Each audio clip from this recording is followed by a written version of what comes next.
Ian Murray, your party was in power for 13 years. Your party did some reports on social care, but we still seem to be in the same position. No one's cracked it yet.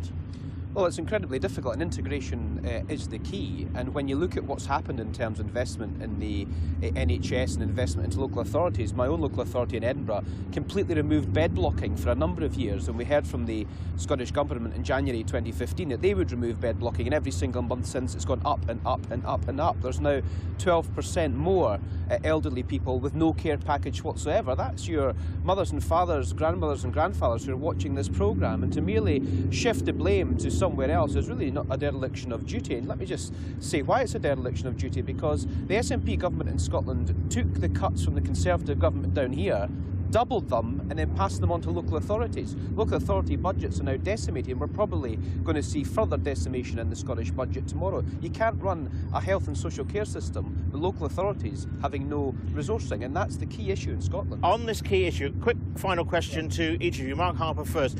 Do we need a royal commission on social care that takes in the views not just of Westminster but the devolved administrations as well?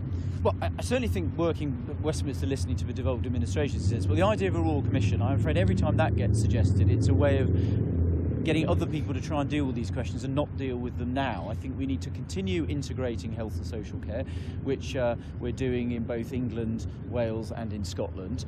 And we need to keep finding more money. And as I said, we will increase the funding across this Parliament, and obviously the relevant portions of that will obviously flow to the Scottish Government Ian as Blackford, well. briefly, do we need Westminster, the devolved administrations, to take the politics out of this and talk about what people need rather than the politics of this situation? I think that's exactly what we've been doing, and I think what you find with the Scottish Government is we have a first-class relationship with the health professionals. We don't have the troubles that we've seen in England with the junior doctors and so on.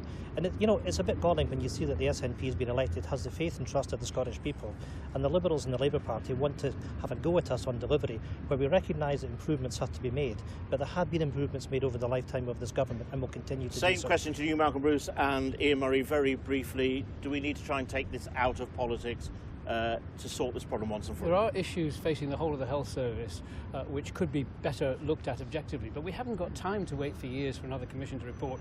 We did have on this particular issue the Dilnot Commission, which had some sensible recommendations that haven't been implemented. So my worry about that is it would actually slow down the need to take action, which is becoming critically urgent. Ian Murray, final word to you. We do need to take the politics out of some of these big issues, because there's some big decisions to be made. But what we can't have is a government who just abdicates the responsibility for education, for health, for social care, and say, people elected us, so that's your lot. That's simply not good enough. And we'll be making the case for more investment into local authorities so we can get that investment into social care, so we've not got elderly people who deserve dignity in their older age stuck in hospital with no care package.